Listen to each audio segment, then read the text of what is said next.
Père, nous sommes devant ta parole aujourd'hui et honnêtement, la vérité qu'elle proclame dans ce passage nous fait réaliser en fait qu'on a besoin de toi. On a besoin de toi pour la comprendre. Alors je prie, Père, comme on a lu la semaine dernière, je prie avec Paul que tu nous donnes un esprit de sagesse et de révélation qui nous te fasse connaître. Je prie que tu illumines les yeux de notre cœur aujourd'hui, afin que nous sachions quelle est l'espérance qui s'attache à notre appel, quelle est la richesse de ton glorieux héritage au milieu des saints, et quelle est l'infinie grandeur de ta puissance qui se manifeste avec efficacité par le pouvoir de ta force envers nous qui croyons. Je le prie en ton nom. Amen. Alors, ça ne sera peut-être pas surprenant pour certains d'entre vous de savoir que j'aime Star Wars. On a quand même parlé un petit peu ensemble. Oui, c'est vrai. Toute ma vie, je l'ai aimé. C'est pas de ma faute.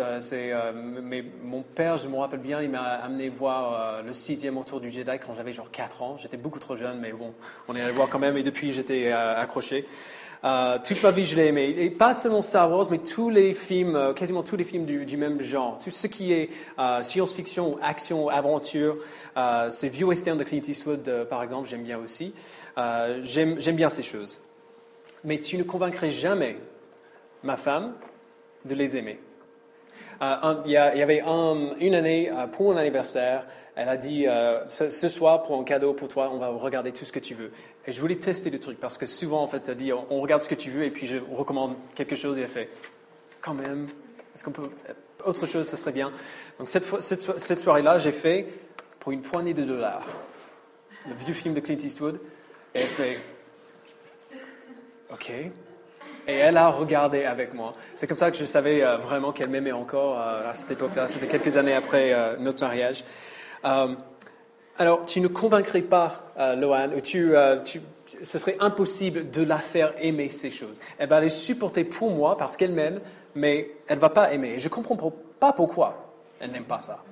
Franchement, qu'est-ce qu'il y a à ne pas aimer dans ces films-là? Peu importe combien de fois je lui explique les raisons objectives pour lesquelles elle devrait aimer ce type de film, elle ne les aime pas.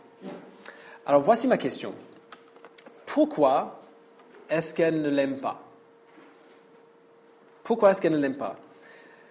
Et c'est la question fondamentale qu'on veut se poser aujourd'hui. Si on aime Jésus, pourquoi est-ce qu'on aime Jésus? Donc on pourrait dire que ça fait partie de la manière dont on a été élevé, l'éducation qu'on a reçue de nos parents, etc. C'est pour ça qu'on aime les choses qu'on aime. Mais la Bible va dire autre chose. Si nous aimons Jésus, pourquoi est-ce que nous l'aimons? Paul nous a parlé dans les semaines passées, dans le chapitre 1, des bénédictions incroyables que Dieu nous a données en Jésus-Christ. Et il a prié que nous puissions comprendre ces bénédictions de manière plus profonde, comme Arnaud a dit tout à l'heure. Dieu a prévu, avant la création du monde, ce qu'il allait faire avec cette création, y compris nous-mêmes.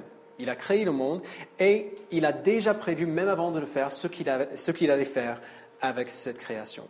Donc le chapitre 1 nous raconte un peu la grande histoire, nous donne l'objectif long. Mais maintenant, au chapitre 2, Paul fait un zoom, en quelque sorte, sur nous. Quel était notre état ou quel est notre état naturel? Et ce que Dieu doit faire pour accomplir son plan en nous. Donc c'est là où on va commencer aujourd'hui au verset 1. Après avoir parlé de toutes ces bénédictions qui sont à nous en Christ, Paul prend un pas de recul pour parler d'où nous étions avant tout cela. Okay, donc il fait une sorte de prélude. Verset 1. Quant à vous, vous étiez morts. Voilà notre état d'avant. Mais pourquoi est-ce qu'on était morts? À cause de nos péchés. Alors juste un petit rappel, le péché, quand on dit ce mot, le péché, c'est notre imperfection morale qui nous sépare de Dieu, qui est moralement parfait. Donc, quant à vous, vous étiez morts à cause de vos fautes et de vos péchés que vous pratiquiez autrefois. Pourquoi? Pourquoi est-ce qu'on les pratiquait? On était sous 3 influences.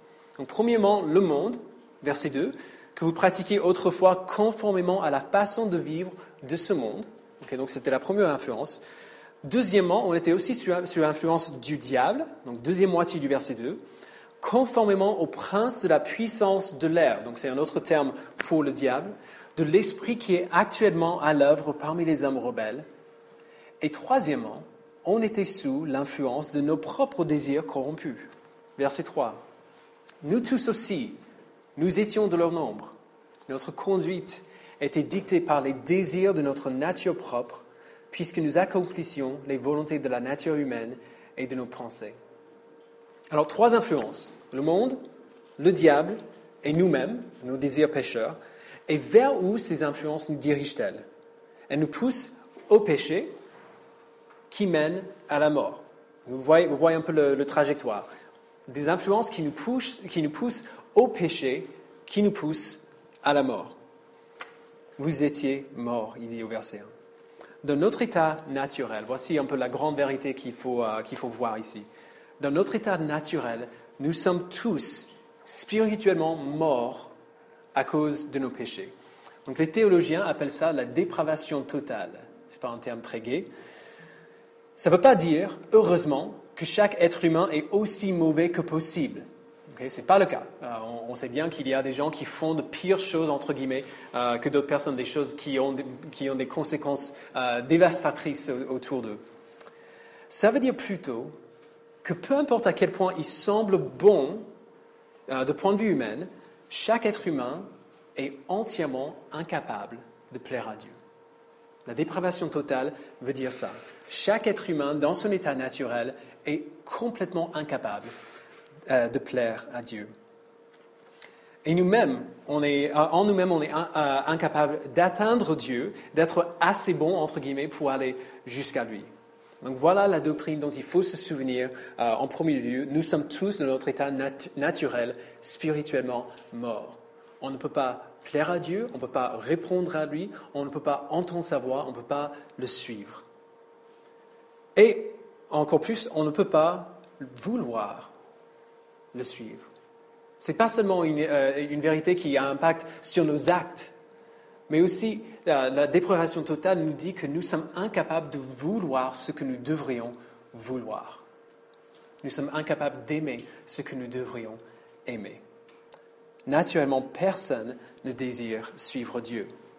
Alors, certaines personnes vont apporter l'objection que Dieu est injuste s'il s'attend à ce que des gens spirituellement morts répondent à lui. Mais Paul ne laisse pas ce choix, il ne laisse pas cette porte ouverte. Il ne laisse pas de côté les choix que nous faisons. Tu étais mort, il a dit, à cause de tes péchés. Vous étiez mort à cause des fautes dans lesquelles vous marchions. On était mort à cause de nos péchés parce que nous avons suivi la façon de vivre de ce monde, parce que nous avons suivi le prince de la puissance de l'air. On était mort parce qu'on vivait dans les désirs de notre nature humaine, notre nature propre, et parce que nous accomplissions les volontés de notre nature humaine. Donc, on a fait ce qu'on a voulu faire. Si on a péché, on a voulu pécher. Ce sont des choses que nous avons faites, chacun d'entre nous. Ce sont des choses que nous avons voulu. Et nous ne pourrions jamais dire qu'on a fait ces choses parce que quelqu'un d'autre nous a obligés de les faire. À chaque fois qu'on a péché contre Dieu, c'est parce qu'on voulait le faire. Et personne ne peut le dire autrement. Tout le monde le sait. C'est notre choix et nous sommes heureux de le faire. Et donc, du coup, il est normal que le péché que nous avons choisi a des conséquences sévères. Verset 3. Notre conduite était dictée par les désirs de notre nature propre, puisque nous accomplissions les volontés de la nature humaine et de nos pensées. Et nous étions, par notre condition même, destinés à la colère, tout comme les autres. Donc voilà la mauvaise nouvelle que personne ne veut entendre et dont on ne veut pas parler. Nous étions morts dans nos péchés, nous méritions la colère de Dieu et la punition éternelle en enfer. C'est la mauvaise nouvelle. Évidemment, on est d'accord que personne n'aime parler de ça et personne n'aime y réfléchir. Mais c'est là que Paul nous raconte la bonne nouvelle avec 2 petits mots merveilleux. Au verset 4, « Mais Dieu ».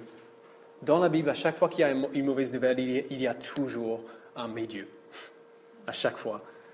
Verset 4, « Mais Dieu est riche en compassion. À cause du grand amour dont il nous a aimés, nous qui étions morts en raison de nos fautes, il nous a rendus à la vie avec Christ. C'est par grâce que vous êtes sauvés. Il nous a ressuscités et fait asseoir avec lui dans les lieux célestes en Jésus-Christ. » Donc, Paul nous a raconté la mauvaise nouvelle de notre mort spirituelle et de la punition que nous méritions, afin de nous faire voir à quel point la bonne nouvelle est vraiment, vraiment, vraiment bonne. À quel point Dieu a été incroyablement généreux envers nous. Surtout après toutes les bénédictions qu'il vient de nous dire dans le chapitre 1. Après de savoir tout ce que nous avons reçu de sa part, entendre la mauvaise nouvelle ne fait qu'approfondir la bonté de Dieu dans ses bénédictions. On était absolument morts, totalement dépravés spirituellement, encore dans le sens où on était tous complètement incapables de plaire à Dieu ou de l'atteindre tout seul. On était incapables de voir Dieu comme le Dieu merveilleux qu'il est, incapables de désirer sa gloire plus que tout, de vouloir ce que nous voulions vouloir. Nous étions morts et Dieu nous a rendus à la vie. Malgré toutes les raisons qu'il avait pour ne pas le faire, pour ne pas intervenir en notre faveur, pour ne pas, malgré toutes les raisons qu'il avait pour nous punir à cause de nos péchés, malgré la violence de notre rejet contre Dieu, de notre rejet de Dieu, notre indifférence envers lui, malgré combien on en fichait royalement, on s'en fichait royalement, Dieu nous a rendus à la vie avec Christ. Il a pris les morts que nous étions, les cœurs morts que nous avions en nous, et il nous a rendus à la vie. Alors pourquoi est-ce qu'il a fait? Premièrement, il a fait grâce à ce que Jésus a fait. Ça, on a vu dans le chapitre 1.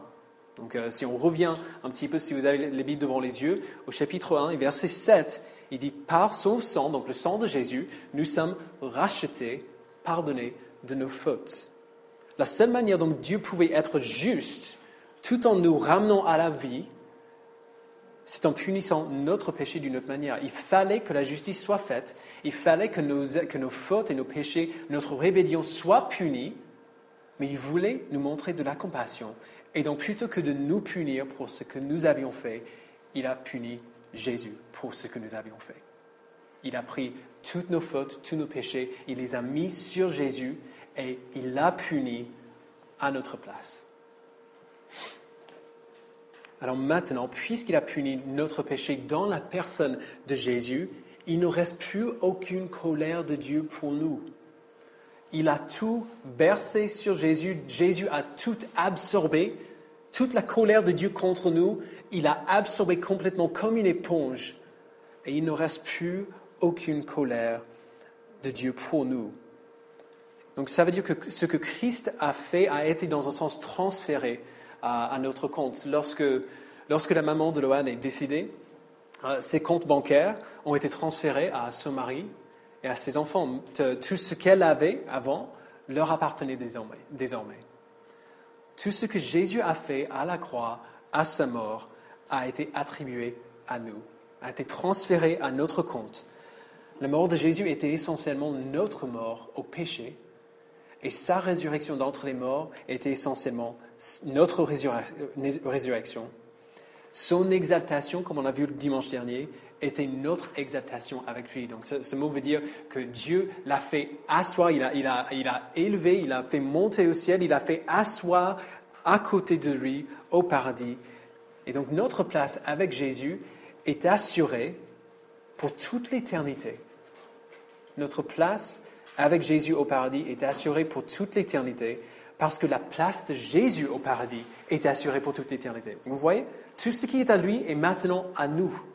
Sa place avec son Père est pour nous. Sa vie parfaitement vécue pendant sa vie terrestre est maintenant à nous. Sa mort au péché est maintenant à nous aussi. Martin Luther appelait ça le grand échange. La deuxième raison pour laquelle Dieu nous a rendus à la vie avec Christ est parce qu'il est riche en compassion, comme on voit au verset 4. Dieu est riche en compassion.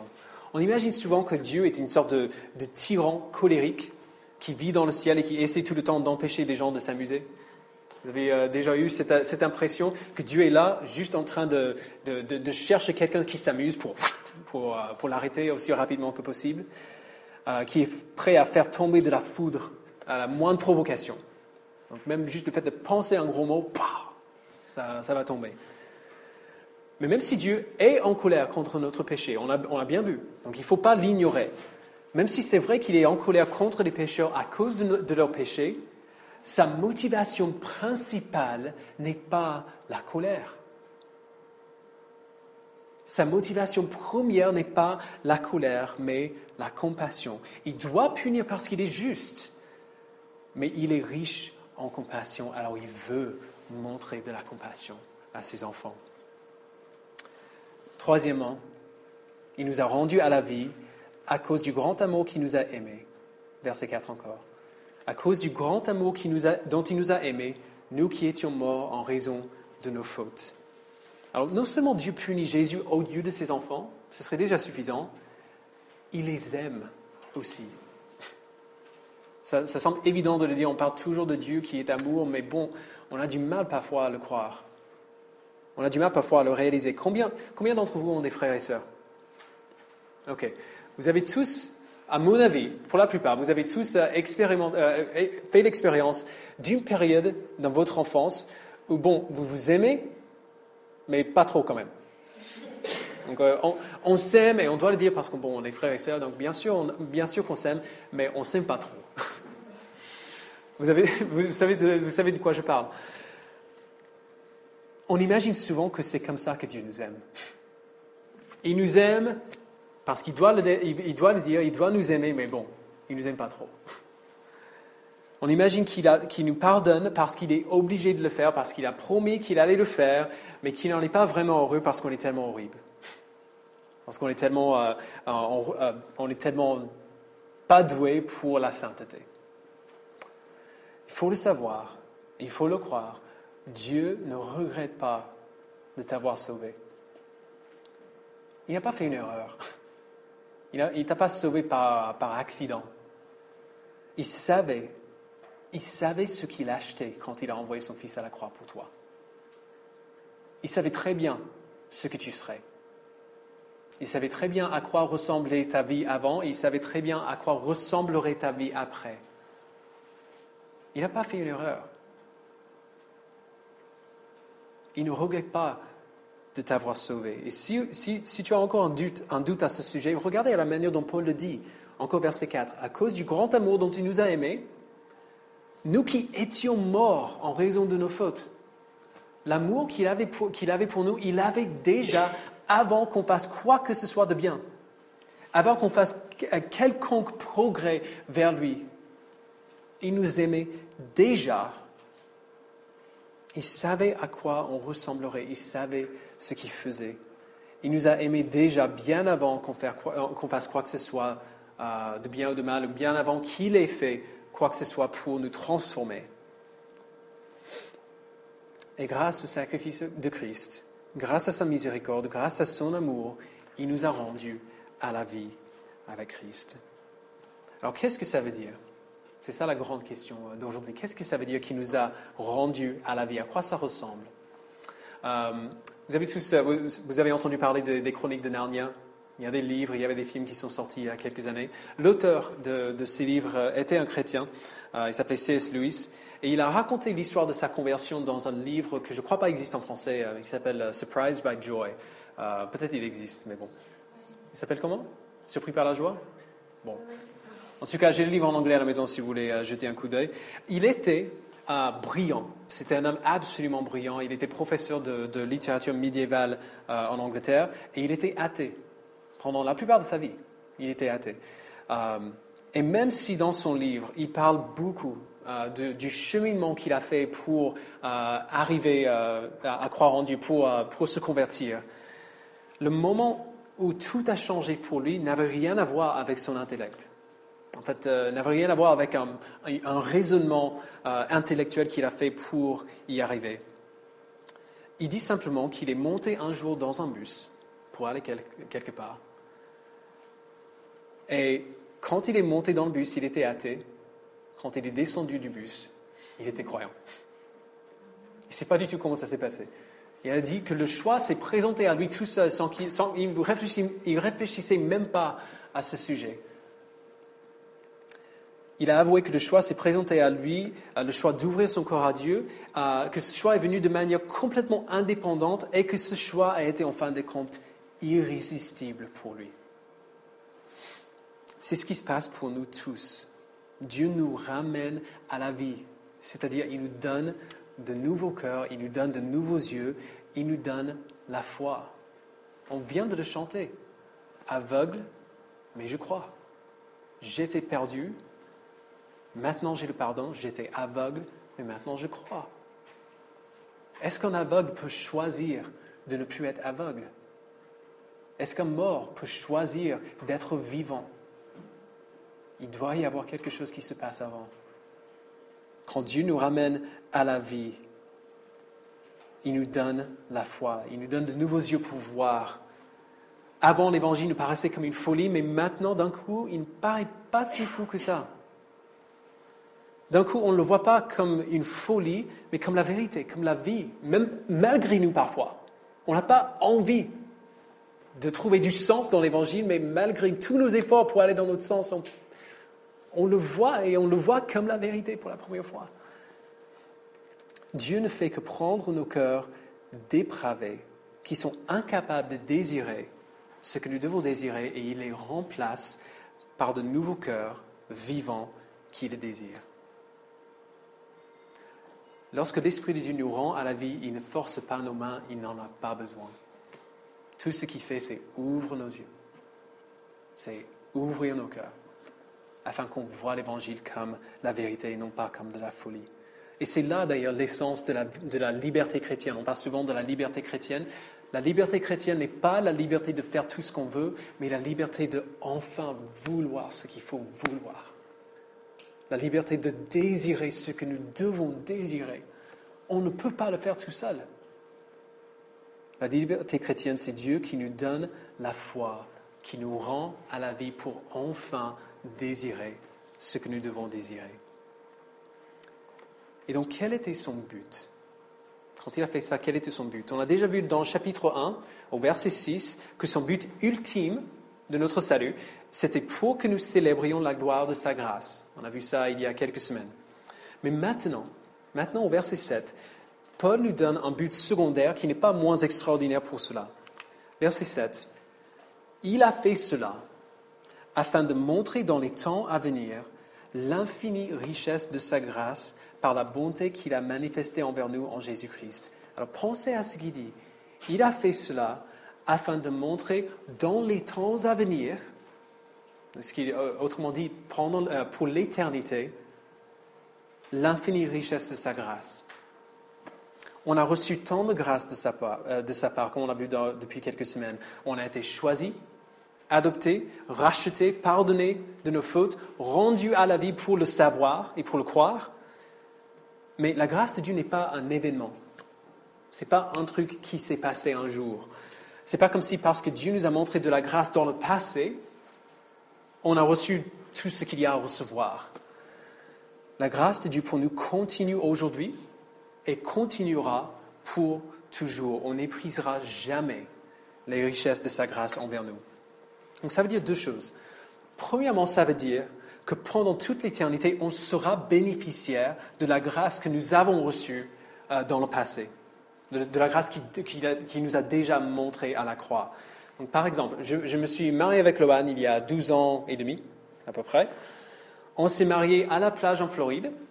Okay, c'était très sympa. Le 28 avril 2003, c'était vers 7h, 7h30 du soir, un truc comme ça, en fait, on a fait un peu au pif.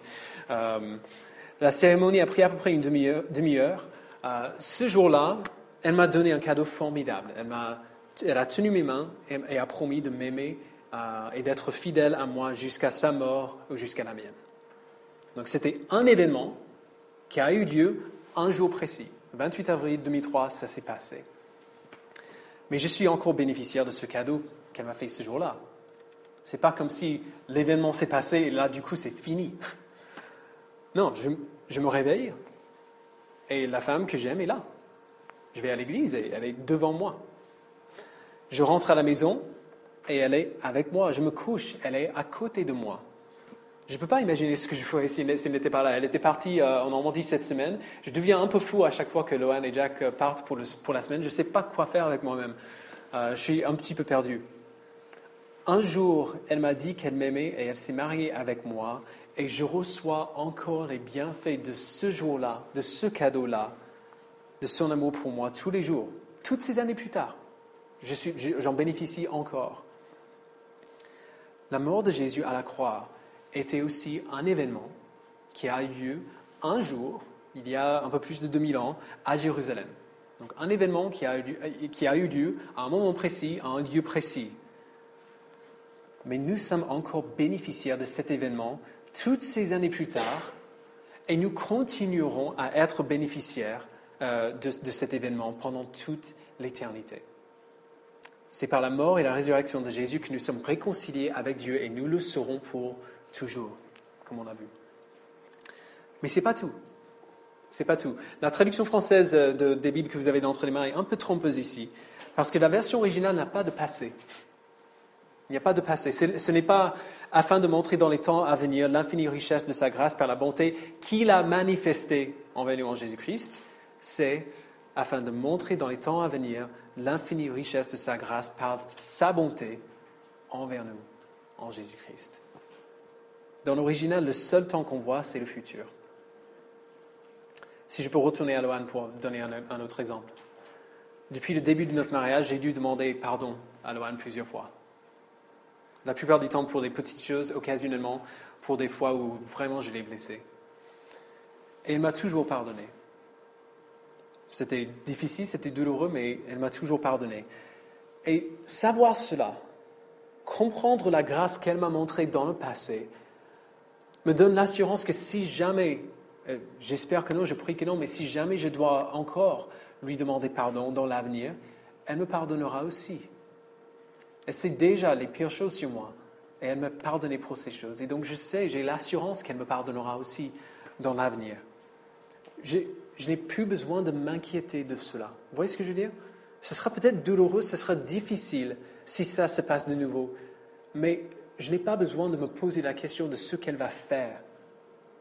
Si jamais je lui fais mal encore, ou je dis quelque chose qui la blesse, ou je ne garde pas une promesse que je lui ai faite, même sans le vouloir, je n'ai pas besoin de m'inquiéter de ce qu'elle va faire. Je sais ce qu'elle va faire parce qu'elle a déjà fait dans le passé.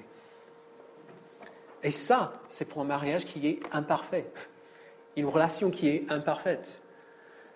Dieu nous a sauvés, non seulement pour nous montrer de la grâce en Christ à la croix, dans le passé, mais aussi pour nous montrer l'infinie richesse de sa grâce dans l'avenir, pour toute l'éternité. Il nous a montré de la grâce dans le passé, il continue à nous montrer de la grâce aujourd'hui, 1000 fois par jour, de la grâce pour pourvoir nos besoins, de la grâce pour combattre notre péché, de la grâce pour nous pardonner de nos fautes, et il continuera à nous montrer de la grâce pour toujours. Donc on ne parle pas juste du pardon ici, de la grâce pour la sanctification, pour combattre notre péché, pour la joie en lui, pour persévérer jusqu'à la fin.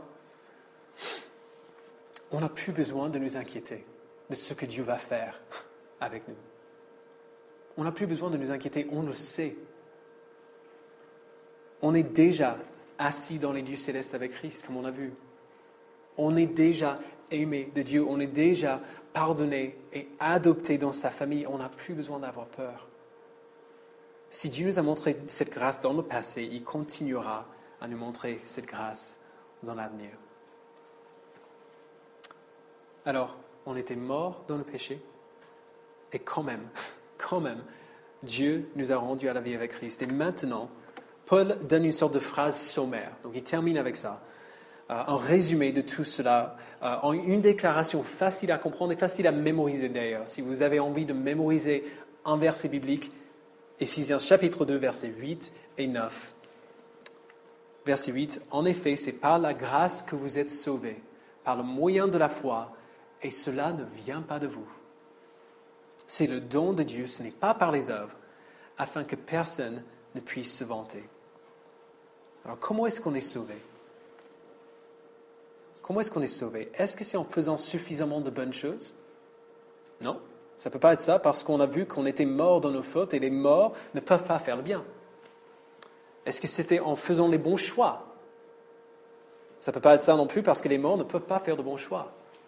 Est-ce que c'était en raisonnant jusqu'au point de pouvoir voir que Dieu existe? Ça ne peut pas être ça non plus parce que les morts ne réfléchissent pas.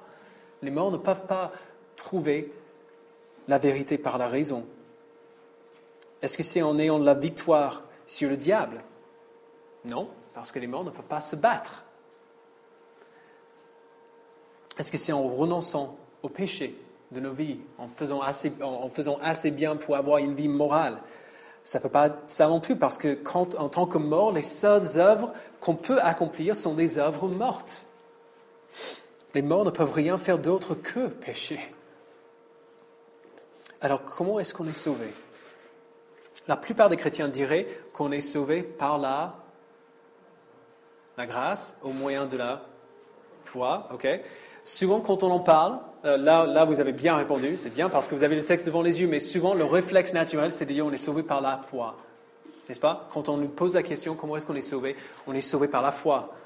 En plaçant notre foi en Jésus-Christ, c'est ainsi que nous sommes sauvés. Et c'est vrai, mais même cela, on ne peut pas le faire seul. Même cela, on ne peut pas faire seul. Les hommes et les femmes morts n'ont pas de foi. Les hommes et les femmes morts n'ont pas de foi. On ne peut pas la produire, on ne peut pas la fabriquer, on ne peut pas la créer seul. Les morts ne peuvent pas se ressusciter. C'est Dieu qui fait ça. Et lorsque Dieu nous a rendus à la vie avec Christ, il nous a donné la foi. C'est pour ça que votre première réponse était la bonne réponse. Paul dit, on est sauvé par la grâce, par le moyen de la foi. Par la grâce en premier. La foi, c'est une grâce de sa part. Personne n'aurait la foi si Dieu n'a pas donné la foi. Il est vrai qu'on doit tous choisir de placer notre foi en Christ, mais sans Dieu, on n'aurait pas de foi à placer en lui. Et même si on l'avait, on n'aurait pas envie de la placer en lui. On n'aurait pas envie de le choisir. Vous voyez, de manière ultime, on fait tout ce qu'on veut. On fait toujours ce qu'on veut faire. À chaque fois qu'on fait un choix, c'est ce qu'on a voulu faire, c'est qu'on a voulu faire une chose plus qu'une autre. On est d'accord? On ne fait jamais rien d'autre que ce qu'on a envie de faire dans ce moment. Alors parfois, c'est le choix entre deux choses qui sont terribles. Donc ça, on a fait quelque chose qu'on n'a pas trop aimé faire, mais bon, on l'a fait parce que c'était le moins pire des choix. Mais c'était quand même notre choix et on est allé dans le sens qui était le moins pire. On fait toujours ce qu'on a envie de faire. Si on choisit de regarder à la pornographie, par exemple, c'est que dans ce moment-là, on a voulu regarder plus qu'on a voulu ne pas regarder et garder nos yeux purs. Si on choisit de hausser le ton avec quelqu'un parce qu'on s'énerve, c'est parce qu'à ce moment-là, on savait que hausser le ton nous ferait du bien. C'est parce qu'on avait envie de le faire. On avait plus envie de hausser le ton que d'être patient avec la personne. Lorsque Dieu nous a rendus à la vie, il nous a donné la foi par l'Esprit et il a changé nos cœurs pour que nous ayons envie de placer cette foi en lui. Et c'est ça la vie. C'est ça la vie, c'est enfin vouloir ce qui nous fait vivre, c'est enfin vouloir ce qu'il faut vouloir pour vivre. Alors du coup, le choix était facile. Quand on a décidé de suivre Christ, quand on a vraiment, vraiment pris la décision de suivre Christ et de lui donner toute notre vie, le choix était facile. On l'a fait parce qu'on avait envie de le faire. Dieu nous a donné un nouveau cœur et il a changé nos désirs. Paul veut que ce soit abondamment clair que nous n'avons rien fait pour faire cela. Et cela ne vient pas de vous, c'est le don de Dieu. Il parle de la foi. Ça ne vient pas de vous, c'est le don de Dieu. Ce n'est pas par les œuvres, afin que personne ne puisse se vanter. Et même le bien qu'on fait après notre choix de suivre Jésus vient de lui. Même nos bonnes œuvres maintenant, aujourd'hui, sont une grâce de sa part. Alors ça, on n'aime pas parce qu'on aimerait bien pouvoir dire « j'ai bien fait cette fois-là. J'ai fait un bon choix. » Paul ne le permet pas. Verset 10. En réalité, C'est lui qui nous a fait. Nous avons été créés en Jésus-Christ pour des œuvres bonnes que Dieu a préparées d'avance afin que nous les pratiquions. Donc on a bien vu, le mal que tu as fait, tu l'as fait parce que tu avais envie de le faire. Et tu ne peux pas dire autrement. C'était ton désir et c'est ta responsabilité. Mais le bien que tu as pu faire, ça vient de Dieu. C'est un don de sa part, des œuvres bonnes que Dieu a préparées d'avance afin que nous les pratiquions. Donc vous vous rappelez de la question que j'ai posée au départ? Si tu aimes Jésus, pourquoi est-ce que tu l'aimes? Si tu l'aimes, c'est par grâce.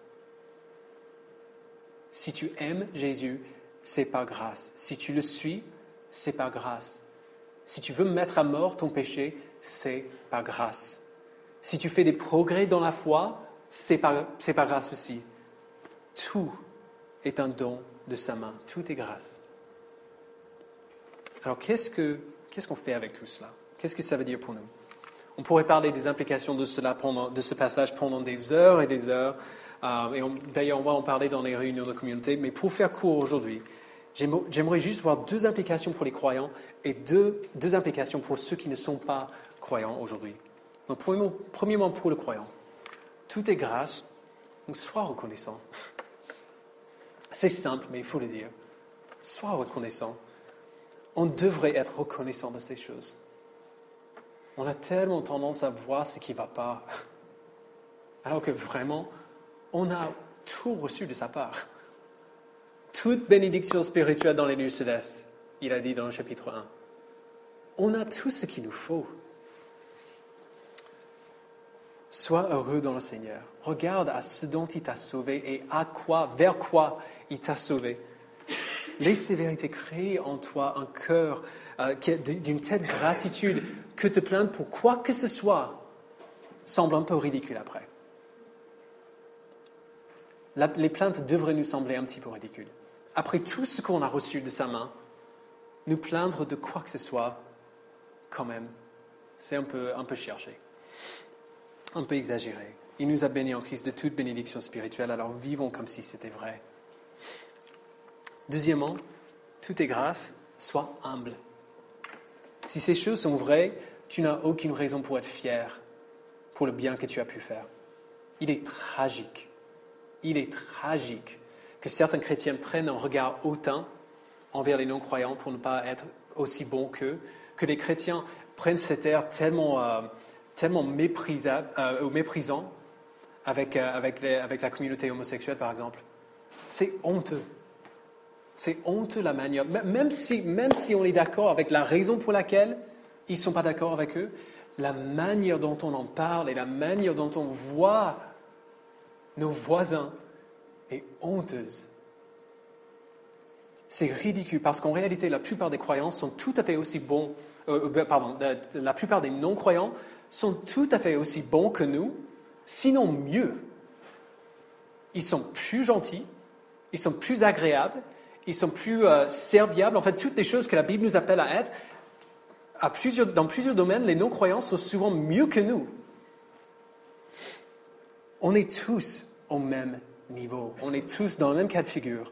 En nous-mêmes, nous sommes tous spirituellement morts. Nous n'avons aucune raison pour nous vanter. Même après que tu as connu Jésus, les bonnes choses que tu as pu faire viennent de lui et pas de toi. Ce sont des choses que Dieu avait prévues d'avance pour toi afin que tu les pratiques. Alors, si un manager, par exemple, décide d'implémenter une nouvelle politique absolument brillante qui fait gagner des millions et des millions à l'entreprise, qui est-ce qui prend des accolades? Est-ce que c'est les employés qui n'ont fait que ce qu'ils ont été dit? Ou alors est-ce que c'est le manager qui a implémenté le plan? C'est le manager, évidemment. Nous n'avons aucune raison pour nous vanter. Aucune raison pour nous sentir supérieurs à qui que ce soit. À qui que ce soit. On devrait au contraire être humble et aimer nos voisins, même si on n'est pas d'accord avec eux. Aimer nos voisins, parce que nous serions exactement là où ils sont si Dieu n'était pas un jour descendu pour nous rendre à la vie. Alors maintenant, pour ceux qui ne sont pas encore croyants aujourd'hui, Tout est grâce. Alors sois prêt. Alors, je vais taquiner un peu peut-être, mais je veux dire absolument tout ce que je dis. Certaines personnes vont résister pour venir à Dieu parce qu'ils sont parfaitement contents de ne pas croire. Tu es peut-être déterminé à rester comme tu es aujourd'hui. Ou alors peut-être que tu te contentes tout simplement de le rester. Tu es totalement indifférent. Si c'est le cas, la Bible dit que tu es spirituellement mort, comme on a dit. Mais voici le truc. Si tu es mort et on utilise un défibrillateur pour choquer ton cœur, est-ce que tu peux décider si ton cœur va battre ou non? Le choix est hors de ta main. Si on utilise un défibrillateur pour choquer ton cœur, si ça marche, ton cœur va battre. C'est hors de tes mains. Si tu es, ce sera plus fort que toi. Et donc, si Dieu décide de te rendre à la vie, je suis désolé, mais il n'y a pas grand-chose que tu peux faire contre lui pour l'empêcher. Ce sera plus fort que toi. Alors, laisse-moi t'encourager. Ce n'est pas une menace.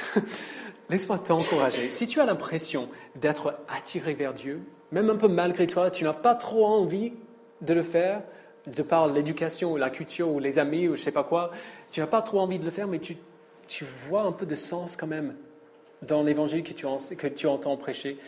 Tu sens une attirance envers ces choses. Si tu remarques que ces choses ne paraissent pas aussi folles qu'avant, et si tu commences à désirer ces choses, honnêtement, il vaut mieux te laisser aller. Ça va se terminer dans son sens à un moment ou un autre. Dieu t'a créé et il est souverain sur tout. S'il veut te sauver, il te sauvera. Il te sauvera. Et peu importe combien tu le résistes au départ, tu passeras toute l'éternité à lui remercier de cela. Donc ce n'est pas du tout une menace, ce n'est pas du tout une mauvaise chose. C'est juste, tout est grâce.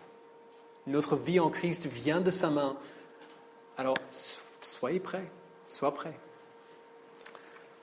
Et dernièrement, tout est grâce, sois rassuré.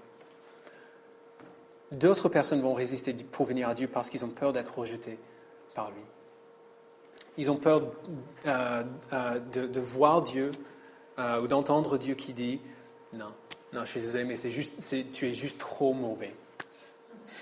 Tu as fait trop de choses, tu es parti trop loin, c'est juste pas possible. Je suis désolé, mais non. » Je l'ai déjà dit dans le passé et je le redirai honnêtement avec tout l'amour que j'ai pour toi. Qui es-tu pour dire au Dieu de l'univers qui n'est pas capable de te sauver? Que ton péché est trop grand pour lui, que tu t'es éloigné trop de lui. Mort, c'est mort. Une personne ne peut être plus morte qu'une autre personne. Mort, c'est mort. Dieu ne met pas les péchés sur une balance pour peser les pour et les contre avant de décider s'il va sauver ou non. Dieu ramène les morts à la vie. Point. Alors rassure-toi, personne n'est trop mort pour Dieu. Personne n'est trop mort pour lui. Si tu veux venir à Dieu, viens à Dieu. Si tu veux le connaître, dis-le lui. Dis-lui que tu veux le connaître. Demande-lui de te ramener à la vie et tu seras vivant. C'est la promesse que nous avons de cette parole. Nous avons tout reçu de sa main, par grâce. Ce n'est pas à cause de quoi que ce soit de bon ou de mauvais qu'on a pu faire. C'était que par grâce. Et cette grâce est possible pour le pire des pécheurs. Alors sois rassuré. Il ne rejette jamais ceux qui viennent à lui.